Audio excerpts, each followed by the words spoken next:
show you how you mix a mud mix or a black. You're going to take, sometimes if you can squirt out one of each of the four colors if you want to mix up a lot. Now I had one student who mixed up her mud mix, stirred it all together and put it into one of the wells, which gives you a black, but it doesn't give you the variety that you can get by doing it this way.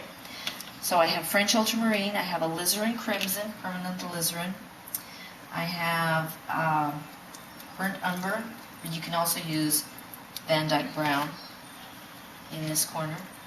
So this one is burnt umber, and you want a nice, good thick amount.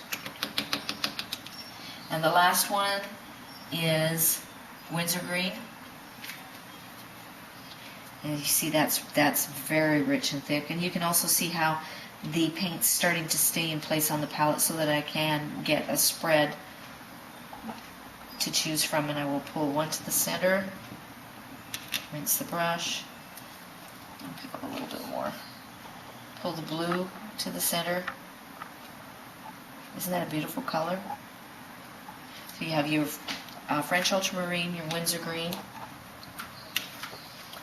See if I can capture more brown. Make the pigment rich, really thick. I'm going to pull it into here. I'm not going to go too deep. Just a little bit. Rinse one more time. Alizarin crimson. Pull that down in. Okay.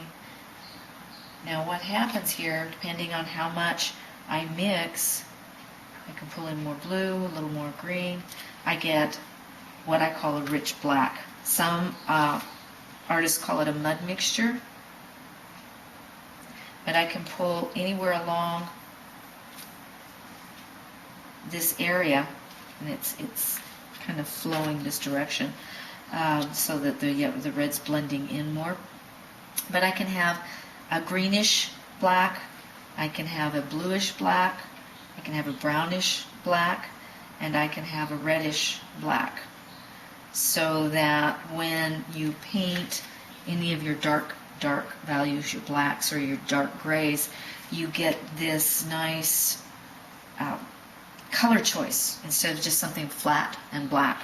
I don't recommend using black watercolor because it's flat and dead looking, and even Payne's gray can be very flat and dead looking.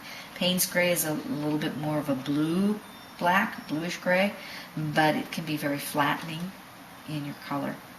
So this is the mud mix, and I'll pick, generally you can see my mud mix is over here. It's gotten quite dark, and some of it has flowed together. You can take and do a mud mix on your lid or on a corner of your lid.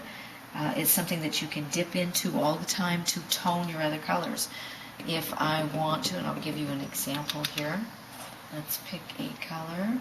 I'll take this red. This one is Cad Red Light.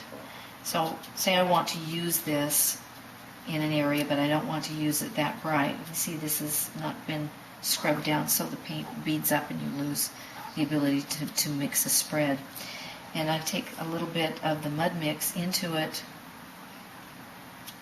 and it darkens it so that I can get a value change. I can go a little bit more and start heading towards brown and darker.